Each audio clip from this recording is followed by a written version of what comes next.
श्री हरि संक्षिप्त योग वशिष्ठ। त्वमेव माता च पिता त्वमेव, त्वमेव बन्धु च सखा त्वमेव, त्वमेव विद्या द्रविणं त्वमेव, त्वमेव सर्वं मम देव देव। नम्र निवेदन।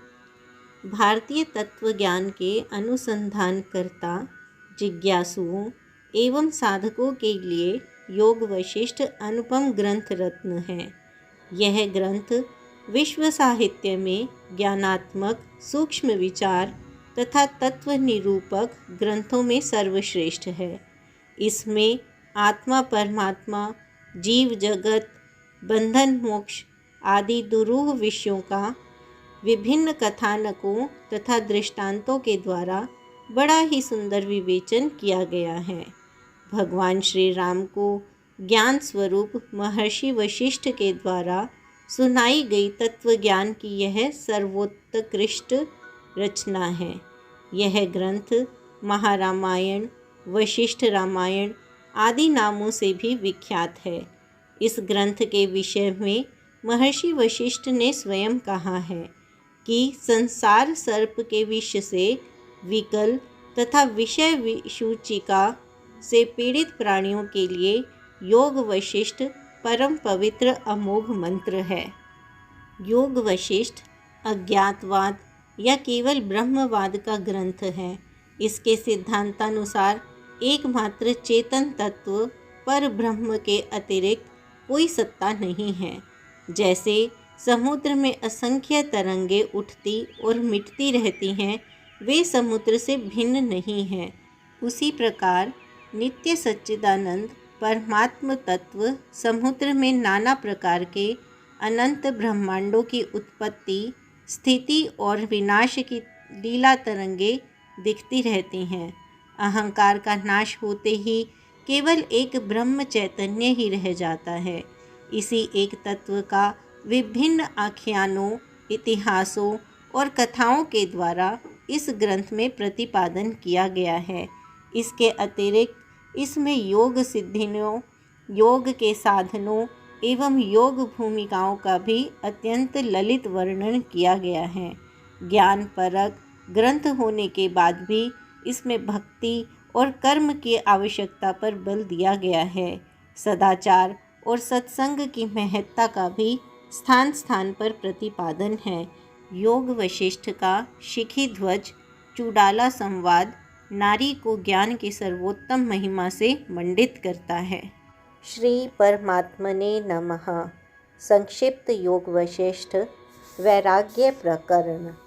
सुतीक्ष्ण और अगस्ती, कारुण्य और अग्निवेश्य, सुरुचि तथा देवदूत और अरिष्ट नेमि एवं वाल्मीकि के संवाद का उल्लेख करते हुए भगवान के श्री रामावतार में ऋषियों के शाप को कारण बताना।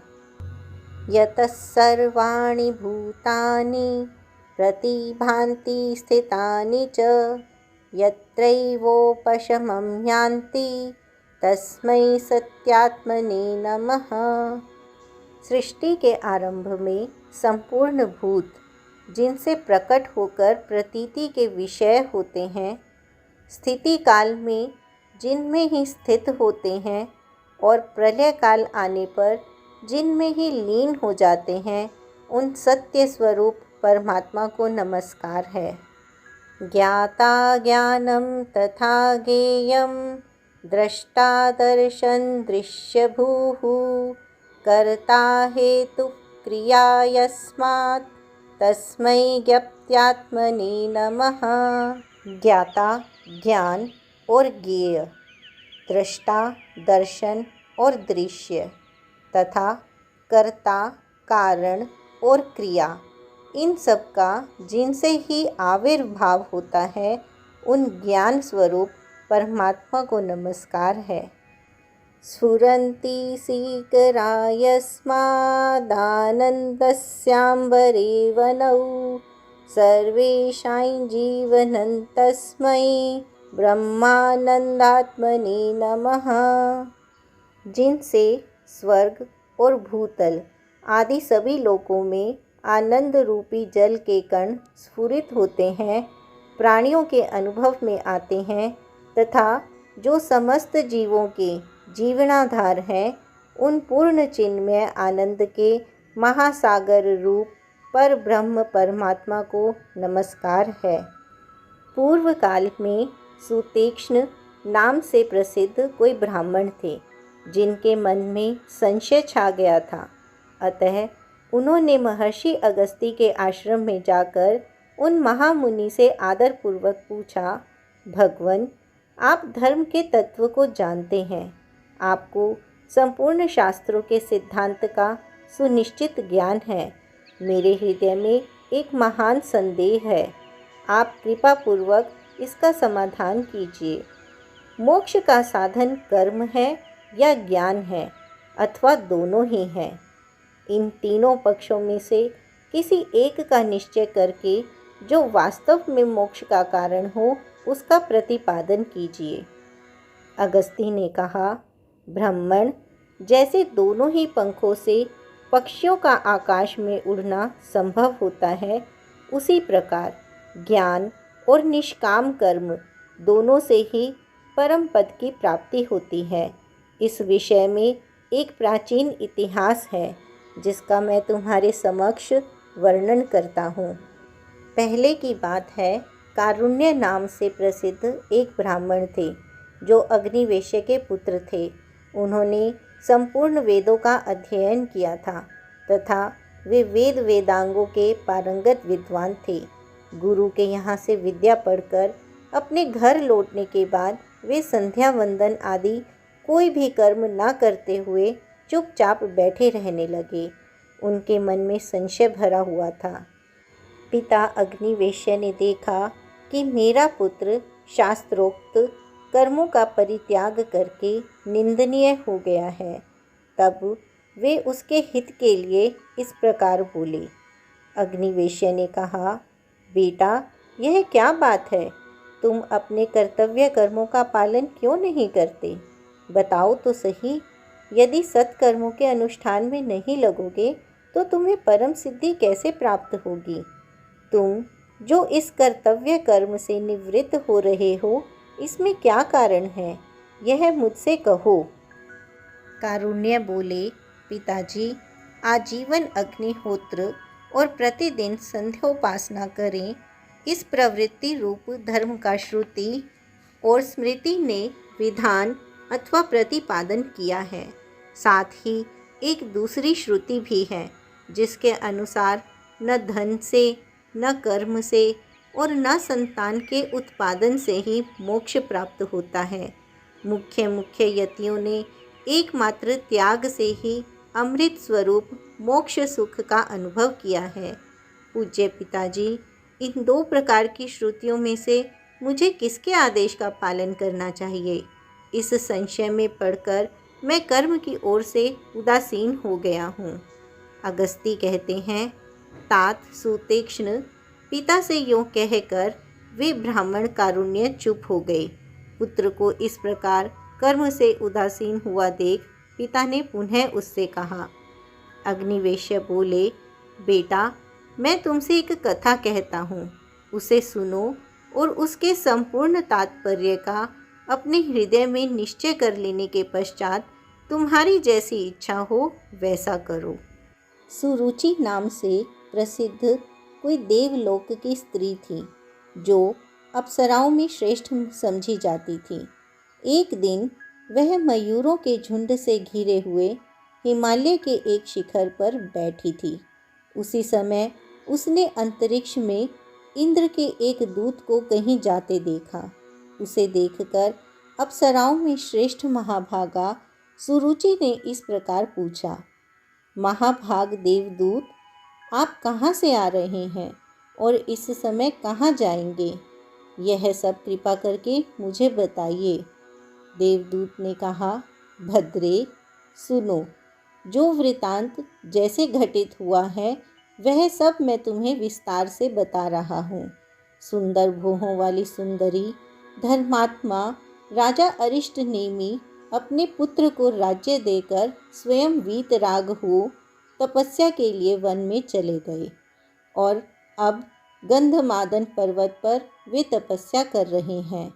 वहाँ वन में ज्यों ही उन्होंने दुस्तर तपस्या आरंभ की, त्यों ही देवराज इंद्र ने मुझे आदेश दिया, दूत, तुम यह विमान लेकर शीघ्र वहाँ जाओ।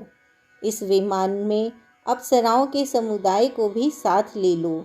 नाना प्रकार के वाद्य इसकी शोभा बढ़ाते रहें। गंधर्व, सिद्ध, यक्ष और किन्नर आदि से भी यह सुशोभित होना चाहिए। इसमें ताल, वेणु और मृदंग आदि भी रख लो। इस प्रकार भांति भांति के वृक्षों से भरे हुए सुंदर गंधमादन पर्वत पर पहुंचकर तुम राजा अरिष्ट नेमि को इस विमान पर चढ़ा लो और उन्हें स्वर्ग का सुख भोगने के लिए अमरावती नगरी में ले जाओ। देवराज इंद्र की यह आज्ञा पाकर मैं सामग्रियों से संयुक्त विमान ले उस पर्वत पर गया। वहां पहुंचकर राजा अरिष्ट नेमि के आश्रम पर गया। फिर मैंने देवराज इंद्र की सारी आज्ञा राजा से कह सुनाई। शुभे वे मेरी बात सुनकर संदेह में पड़ गए और इस प्रकार बोले, देवदूत, मैं आपसे एक बात पूछना चाहता हूँ। आप मेरे इस प्रश्न का उत्तर दें। स्वर्ग में कौन कौन से गुण हैं और कौन कौन से दोष? आप मेरे सामने उनका सुस्पष्ट वर्णन कीजिए।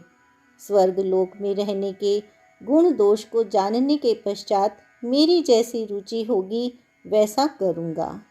मैंने कहा, राजन, स्वर्ग लोक में जीव अपने पुण्य की सामग्री के अनुसार उत्तम सुख का उपभोग करता है।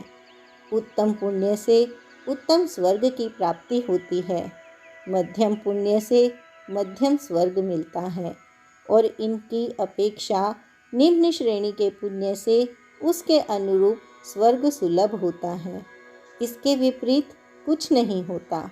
स्वर्ग में भी दूसरों को अपने से ऊंची स्थिति में देखकर लोगों के लिए उनका उत्कर्ष असह्य हो उठता है। जो लोग समान स्थिति में होते हैं वे भी अपने बराबर वालों के साथ स्पर्धा रखते हैं तथा जो स्वर्गवासी अपने से ही हीन स्थिति में होते हैं उनको अपनी अपेक्षा अल्प सुखी देखकर अधिक सुख वालों को संतोष होता है। इस प्रकार असहिष्णुता, स्पर्धा और संतोष का अनुभव करते हुए पुण्यात्मा पुरुष तभी तक स्वर्ग में रहते हैं जब तक उनके पुण्यों का भोग समाप्त नहीं हो जाता। पुण्यों का क्षय हो जाने पर वे जीव पुनः इस मर्त्य लोक में प्रवेश करते हैं और पार्थिव शरीर धारण करते रहते हैं। राजन, स्वर्ग में इसी तरह के गुण और दोष विद्यमान हैं। भद्रे, मेरी यह बात सुनकर राजा ने इस प्रकार उत्तर दिया, देवदूत, जहाँ ऐसा फल प्राप्त होता है उस स्वर्ग लोक में मैं नहीं जाना चाहता। आप इस विमान को लेकर जैसे आए थे वैसे ही देवराज इंद्र के पास चले जाइए। आपको नमस्कार है।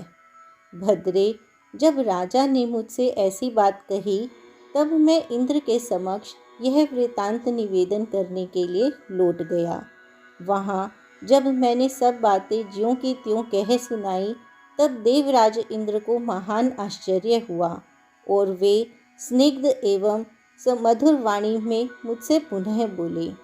इंद्र ने कहा, दूत, तुम फिर वहाँ जाओ और उस विरक्त राजा को आत्मज्ञान की प्राप्ति के लिए तत्वज्ञ महर्षि वाल्मीकि के आश्रम में ले जाओ। वहाँ महर्षि वाल्मीकि से मेरा यह संदेश कह देना, महामुने, इन विनयशील, वीतराग तथा स्वर्ग की भी इच्छा न रखने वाले नरेश को आप तत्व ज्ञान का उपदेश दीजिए। ये जन्म मरण रूप संसार दुख से पीड़ित हैं, अतः आपके दिए हुए तत्व ज्ञान के उपदेश से इन्हें मोक्ष प्राप्त होगा। यों कहकर देवराज ने मुझे राजा अरिष्ट नेमि के पास भेजा। तब मैंने पुनः वहां जाकर राजा को वाल्मीकि जी के पास पहुंचाया। उनसे देवराज इंद्र का संदेश कहा तथा राजा ने उन महर्षि से मोक्ष का साधन पूछा। तदनंतर वाल्मीकि जी ने अत्यंत प्रसन्नतापूर्वक कुशल प्रश्न की बात आरंभ करते हुए राजा से उनके आरोग्य का समाचार पूछा। राजा ने कहा, भगवन, आपको धर्म के तत्व का ज्ञान है। जानने योग्य जितनी भी बातें हैं वे सब आपको ज्ञात हैं। विद्वानों में श्रेष्ठ महर्षि, आपके दर्शन से मैं कृतार्थ हो गया। यही मेरी कुशल है। भगवन, मैं आपसे कुछ पूछना चाहता हूँ। आप बिना किसी विघ्न बाधा के मेरी शंका का समाधान करें। संसार बंधन के दुख से मुझे जो पीड़ा हो रही है उससे किस प्रकार मेरा छुटकारा होगा, यह बताइए। श्री वाल्मीकि जी ने कहा, राजन सुनो, मैं तुमसे अखंड रामायण की कथा कहूँगा। उसे सुनकर यत्नपूर्वक हृदय में धारण कर लेने पर तुम जीवन मुक्त हो जाओगे। राजेंद्र, वह रामायण महर्षि वशिष्ठ और श्री राम के संवादन रूप में वर्णित है। वह मोक्ष प्राप्ति के उपाय की मंगलमयी कथा है। मैंने तुम्हारे स्वभाव को समझ लिया है, अतः तुम्हें अधिकारी मानकर मैं तुमसे वह कथा कहूँगा।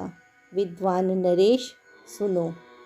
राजा ने पूछा, तत्वज्ञानियों में श्रेष्ठ महामुने, श्री राम कौन है?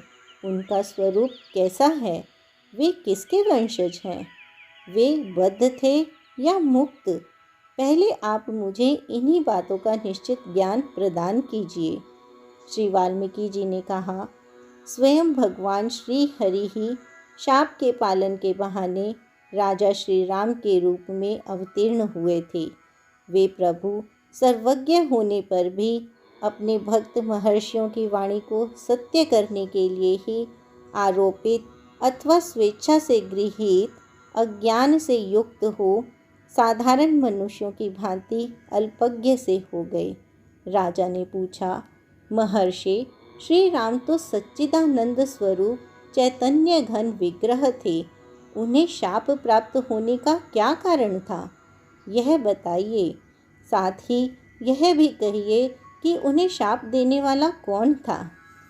श्री वाल्मीकि जी ने कहा, राजन, ब्रह्मा जी के मानस पुत्र सनत कुमार, जो सर्वथा निष्काम थे, ब्रह्मलोक में निवास करते थे।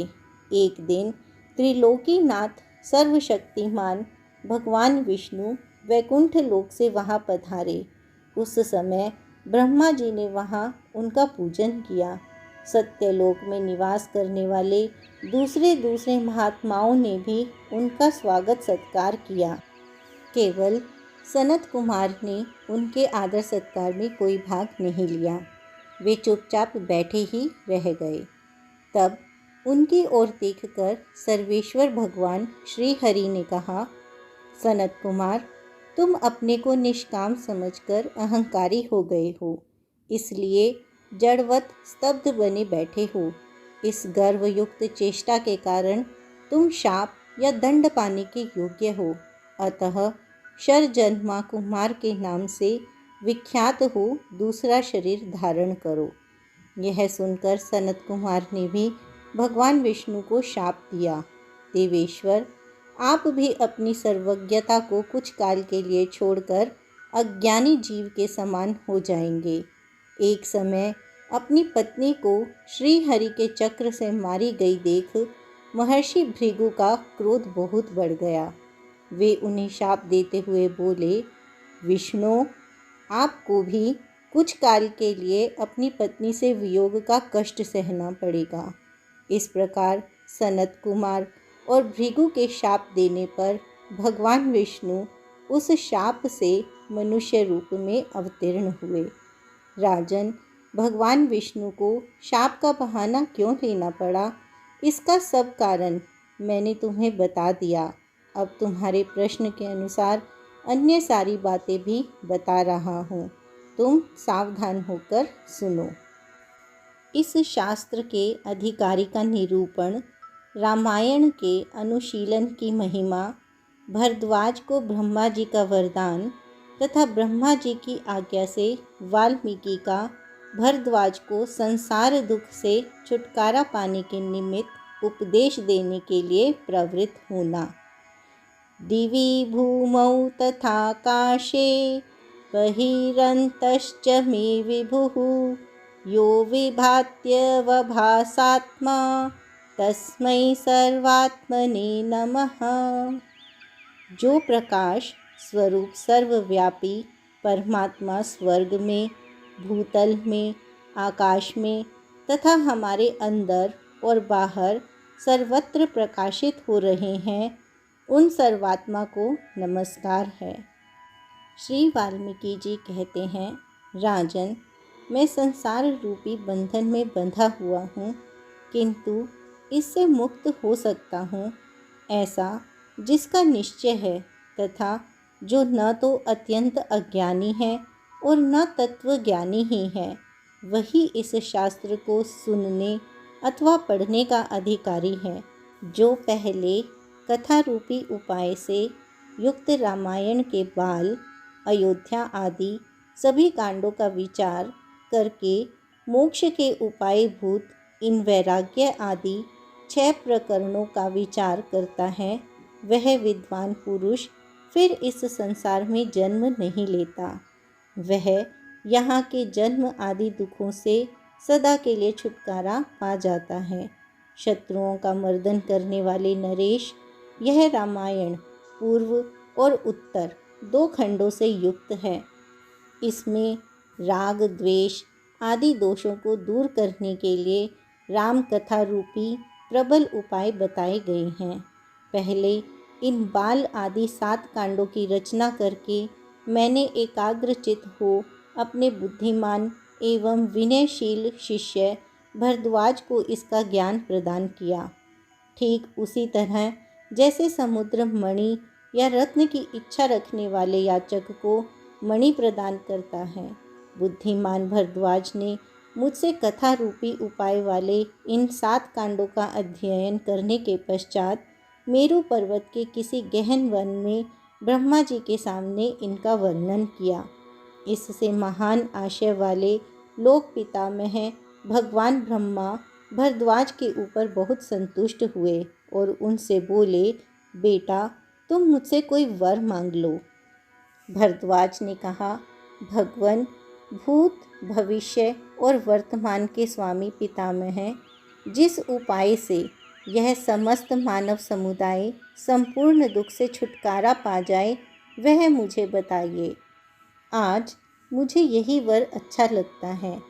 श्री ब्रह्मा जी ने कहा, वत्स, तुम इस विषय में शीघ्र ही प्रयत्न पूर्वक अपने गुरु वाल्मीकि जी से प्रार्थना करो।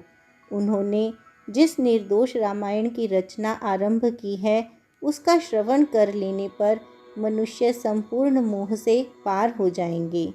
श्री वाल्मीकि जी कहते हैं, भरद्वाज से यूँ कहकर संपूर्ण भूतों के सृष्टा भगवान ब्रह्मा उनके साथ ही मेरे आश्रम पर आए। उस समय मैंने शीघ्र ही अर्घ्य, पाद्य आदि के द्वारा उन भगवान ब्रह्मा जी का पूजन किया। तत्पश्चात समस्त प्राणियों के हित में तत्पर रहने वाले ब्रह्मा जी ने मुझसे कहा, श्रेष्ठ महर्षि, श्री रामचंद्र जी के स्वभाव एवं स्वरूप का वर्णन करने वाले इस निर्दोष रामायण का आरंभ करके जब तक इसकी समाप्ति न हो जाए, तब तक कितना ही उद्वेग क्यों न हो, तुम इसका परित्याग न करना। इस ग्रंथ के अनुशीलन से यह जगत इस संसार रूपी कलेश से उसी प्रकार शीघ्र पार हो जाएगा जैसे जहाज के द्वारा लोग अविलंब समुद्र से पार हो जाते हैं। तुम लोकहित के लिए इस रामायण नामक शास्त्र की रचना करो। इसी बात को कहने के लिए मैं स्वयं यहाँ तक आया हूँ। तत्पश्चात वे मेरे इस पवित्र आश्रम से उसी क्षण अदृश्य हो गए। तब भरद्वाज ने कहा, भगवन, महामना श्री रामचंद्र जी, भरत, लक्ष्मण, शत्रुघ्न, यशस्विनी सीता देवी तथा श्री रामचंद्र जी का अनुसरण करने वाले परम बुद्धिमान मंत्री पुत्र, इन सब ने इस संसार रूपी संकट में पड़कर कैसा व्यवहार किया था, यह बात मुझे बताइए।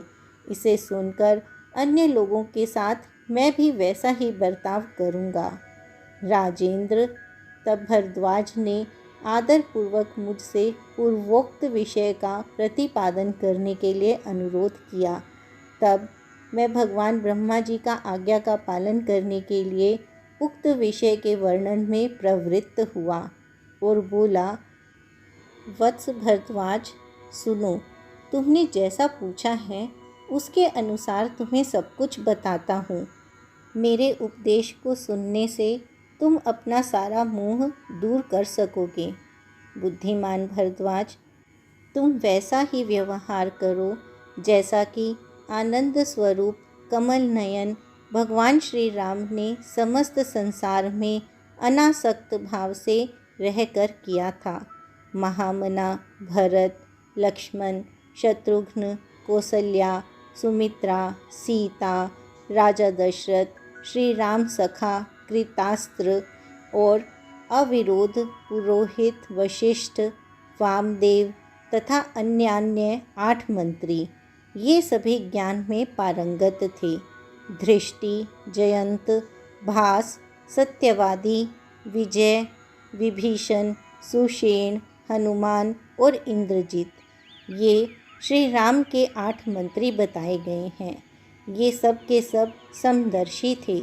इनका चित्त विषयों में आसक्त नहीं था। ये सभी जीवन मुक्त महात्मा थे और प्रारब्धवश जो कुछ प्राप्त होता उसी में संतुष्ट रहकर तदनुकूल व्यवहार करते थे।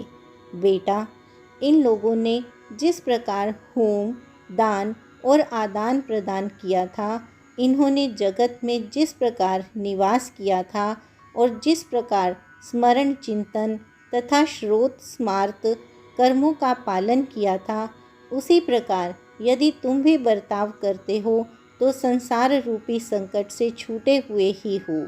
उदार एवं सत्व गुण से संपन्न पुरुष अपार संसार समुद्र में गिरने पर भी यदि उपरयुक्त उत्कृष्ट साधन को अपना ले तो उसे न तो शोक प्राप्त होता है और न वह दीनता अथवा दुख में ही पड़ता है।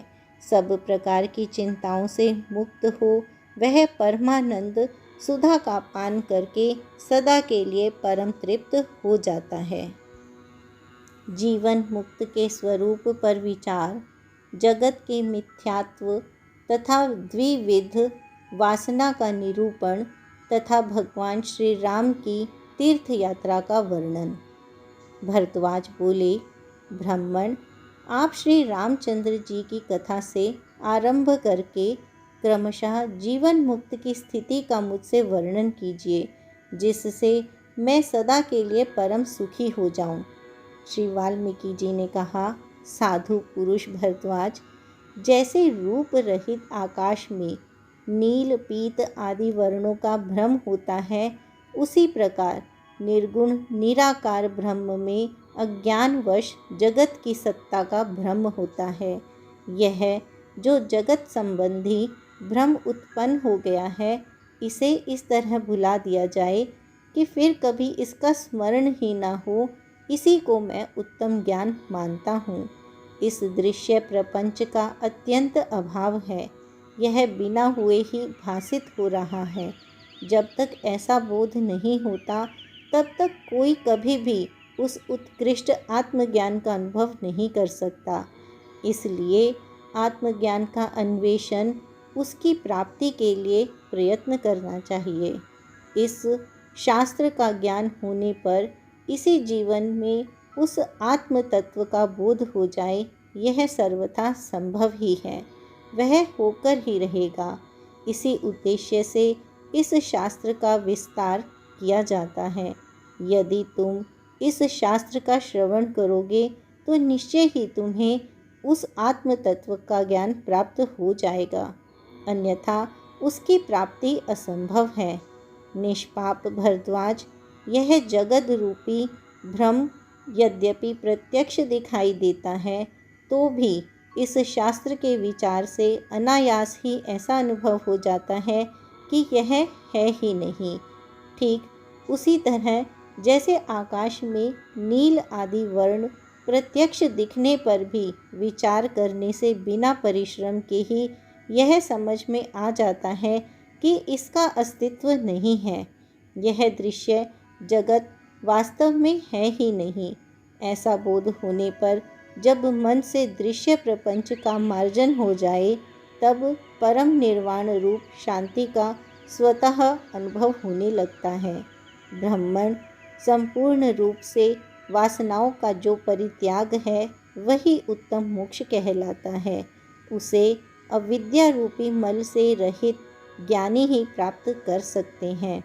विप्रवर जैसे शीत के नष्ट होने पर हिमकण तुरंत गल जाते हैं, उसी प्रकार वासनाओं के क्षीण हो जाने पर चित्त भी शीघ्र ही गल जाता है, उसका अभाव सा हो जाता है। वासना दो प्रकार की बताई गई है, एक शुद्ध वासना और दूसरी मलिन वासना। मलिन वासना जन्म की हेतुभूत है, उसके द्वारा जीव जन्म मृत्यु के चक्कर में पड़ता है, और शुद्ध वासना जन्म का नाश करने वाली अर्थात मोक्ष की साधिका है। विद्वानों ने मलिन वासना को पुनर्जन्म की प्राप्ति कराने वाली बताया है। अज्ञान ही उसकी घनीभूत आकृति है तथा वह बढ़े हुए अहंकार से सुशोभित होती है, जो भुने हुए बीज के समान पुनर्जन्म रूपी अंकुर को उत्पन्न करने की शक्ति को त्याग कर केवल शरीर धारण मात्र के लिए स्थित रहती है, वह वासना शुद्धा कही गई है।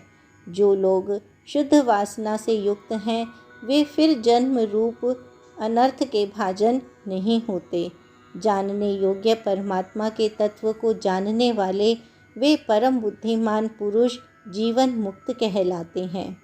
महामते भरद्वाज, अब तुम श्री रामचंद्र जी की जीवनचर्या से संबंध रखने वाली इस मंगलकारिणी कथा का क्रमशः श्रवण करो। मैं उसका वर्णन करूँगा, उसी के द्वारा तुम सदा के लिए संपूर्ण तत्व का ज्ञान प्राप्त कर लोगे। वत्स, जिन्हें कहीं से भी कोई भय नहीं है, वे कमल नयन भगवान श्री राम जब अध्ययन के पश्चात विद्यालय से निकलकर घर को लौटे, तब भांति भांति की लीलाएं करते हुए उन्होंने राजभवन में कुछ दिन व्यतीत किए। तदनंतर कुछ समय बीतने पर, जबकि राजा दशरथ भूमंडल के पालन में लगे थे और प्रजा वर्ग के लोग रोग शोक से रहित हो बड़े सुख से दिन बिता रहे थे, एक दिन अनंत कल्याणमय गुणों से सुशोभित होने वाले श्री रामचंद्र जी के मन में तीर्थों तथा पुण्यमय आश्रमों के दर्शन की अत्यंत उत्कंठा जाग उठी। तब श्री राम ने पिता के पास जाकर उनके चरण कमलों में प्रणाम किया और इस प्रकार कहा। श्री राम बोले, पिताजी, मेरे स्वामी महाराज, मेरे मन में तीर्थों, देव मंदिरों, वनों तथा आश्रमों का दर्शन करने के लिए बड़ी उत्कंठा हो रही है। आपके समक्ष मेरी यह पहली याचना है, आप इसे सफल करने योग्य हैं। नाथ, संसार में ऐसा कोई याचक नहीं है जिसे अभीष्ट वस्तु देकर आपने उसका आदर न किया हो। श्री राम पहली बार प्रार्थी होकर राजा के समक्ष उपस्थित हुए थे। उनके इस प्रकार प्रार्थना करने पर राजा दशरथ ने वशिष्ठ जी के साथ विचार करके उन्हें तीर्थ दर्शन के लिए आज्ञा दे दी। उस समय शुभ नक्षत्र और शुभ दिन में ब्राह्मणों ने आकर उनके लिए स्वस्ति वाचन किया। उनके शरीर को मांगलिक वेशभूषा से अलंकृत किया गया। माताओं ने उन्हें हृदय से लगा लगाकर आशीर्वाद दिया और आभूषण पहनाए। फिर वे रघुनाथ जी तीर्थ यात्रा के लिए उद्यत हो लक्ष्मण और शत्रुघ्न, इन दो भाइयों वशिष्ठ जी के भेजे हुए शास्त्रज्ञ ब्राह्मणों तथा उनके ऊपर स्नेह रखने वाले कुछ इने गिने राजकुमारों के साथ अपने इस राजभवन से बाहर निकले। श्री रामचंद्र जी दान मान आदि से ब्राह्मणों को अपने अनुकूल बनाते, सब ओर से प्रजाओं के आशीर्वाद सुनते और संपूर्ण दिशाओं के दृश्यों पर दृष्टिपात करते वन्य प्रदेशों में भ्रमण करने लगे। उन्होंने अपने निवास स्थान उस कोसल जनपद से आरंभ करके स्नान, दान, तप और ध्यान पूर्वक क्रमशः समस्त तीर्थ स्थानों का दर्शन किया।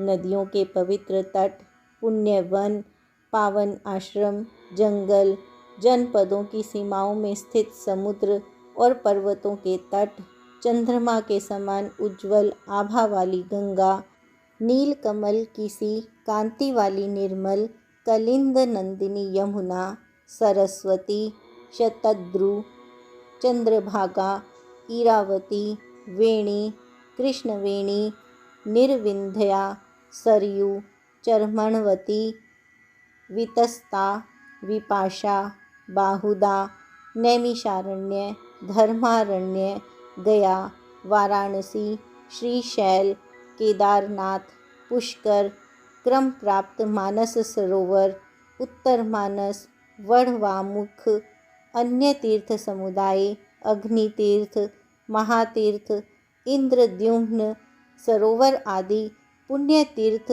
सरोवर, सरिताएं, नद, तालाब या कुंड, इन सब का उन्होंने आदरपूर्वक दर्शन किया।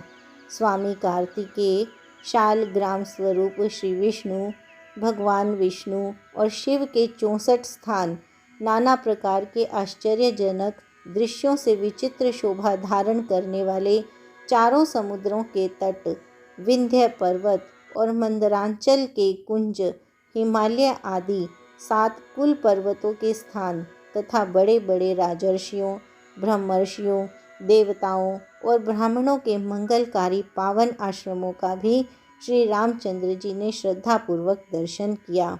दूसरों को मान देने वाले श्री रघुनाथ जी अपने भाइयों के साथ बारंबार चारों दिशाओं के प्रांत भागों तथा भूमंडल के सभी छोरों में घूमते रहे। जैसे देवता आदि से सम्मानित भगवान शंकर संपूर्ण दिशाओं में विहार करके पुनः शिवलोक में लौट आते हैं, उसी प्रकार रघुनंदन श्री राम देवताओं, किन्नरों तथा मनुष्यों से सम्मानित हो इस संपूर्ण भूमंडल का अवलोकन करके फिर अपने घर लौट आए।